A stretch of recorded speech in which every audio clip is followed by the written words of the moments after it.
just got back from Utah with another medical trip last Thursday, May 19th. Just want to do a quick video update before I forget it, because I know if I don't, then it's going to slip my mind. The really great news is that we came out with a nice plan now to try for the next 3 to 6 months, and been kind of holding pattern, just staying with the same plan for the last 9 or so months. It's been I'm pretty excited to get to move forward with a new plan, and I'll tell you guys about that in a little bit.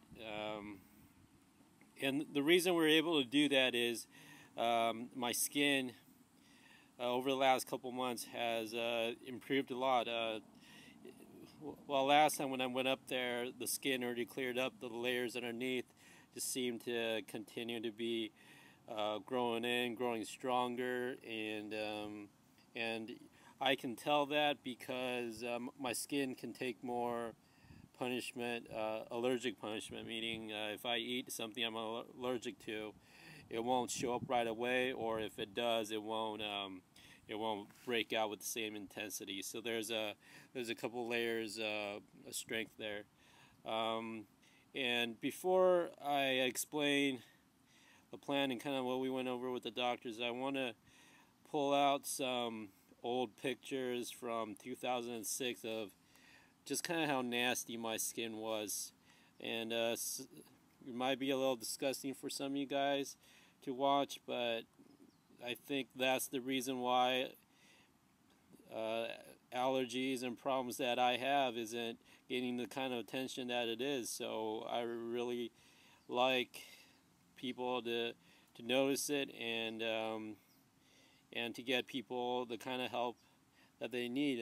I don't think most people will be as bad as I am, but there's a lot of people out there who are suffering from food allergies and allergies to other things that's breaking out through the skin, and it's being treated incorrectly with steroids and such. So I'll show you some pictures, and I'll put it side by side with how my skin's looking now. So this is about five years in between, and it got a little bit worse in 2007 or 8, and that's about when I started going up to Utah. If you guys can roll back through the old videos. The thing to remember is my IG level, or the allergy protein, the number that I have is just ridiculously high. I have 20,000 compared to a normal person of about 75, 200, and even somebody with 1,000 like my business partner Shane, that's already pretty intense. People kind of freak out when they see breakouts when you have IG level of that. I still have 22,000 for the last blood test in April, so it's not going away. It's just the treatment we're doing is keeping it at bay. But what 20,000 is sort of like, if you want to imagine, is like all of this, my whole body is just filled with a nuclear arsenal, and any little thing can tip it off, and the chain reaction of nuclear bombs just blowing up and then blowing the other bombs up.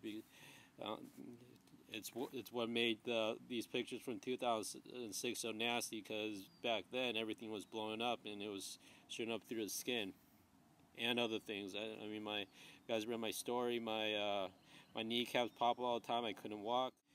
A summary of our plan going forward, and this isn't something that you want to do at home because it's something that's not been done before. It's just like, I'm kind of special, so I kind of do things first. With the skin stronger, one of our main concerns is the cyclosporin medication I've been on for much longer than I should be. That's for kind of for transplant patients and things like that, to kind of keep your immune system at bay. And that's kind of what my system does, is it reacts to everything, every food there is. I mean, even water for a while, it smells. I can't have a car pass by without my body reacting in a way or so. So the cyclosporin kind of tones that, kind of blocks that, but it doesn't solve the IgE problem. So it's just a big blockade keeping those big nuclear arsenals from getting out, from exploding. But can't keep that medication on for long. I've been toning it down, taking a little bit less. The last couple months, going 100 milligrams and 125 every other day, switching off like that. But that we need to take it down even more, and hopefully just once a week, which is, you know, a long shot right now. Even if I take it down to 100 a day, especially immediately my skin starts, you start seeing the rashes and start breaking out, so it won't look as healthy and normal as I do now. So what we're gonna do is the allergy reaction during this process. We block the IgE from coming out in a big way with the cyclosporin. But on the other side that most people are more used to is the skin and just normal allergies, which you would take something like Benadryl as an antihistamine. That's where the whole process comes out and shows up through the skin. So we're gonna use something between the reaction. We're gonna use Singular during the middle of this path, and at the end we're gonna use some antihistamines. Two, in fact, from Costco. I can get the names for you, put in this video.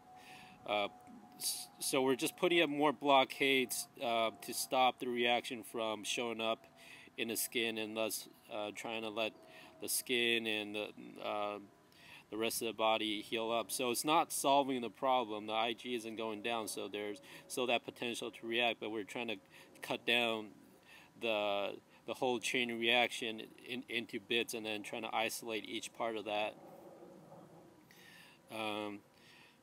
So that's for the medication, and I like this plan because both Singular and the two antihistamines that we're going to try from Costco, they are pretty safe. It's not any other, like some of the other medication we were considering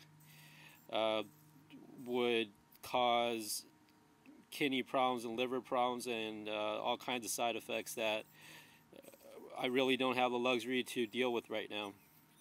So that is the plan with that. With food, we were trying potatoes, but that wasn't a high enough trigger, meaning I can eat a lot of it and not react as much, and so it's kind of hard to see what level is a level that I need to be careful for. And remember, we were trying to raise it bit by bit to get my body to slowly tolerate it, sort of like a vaccine.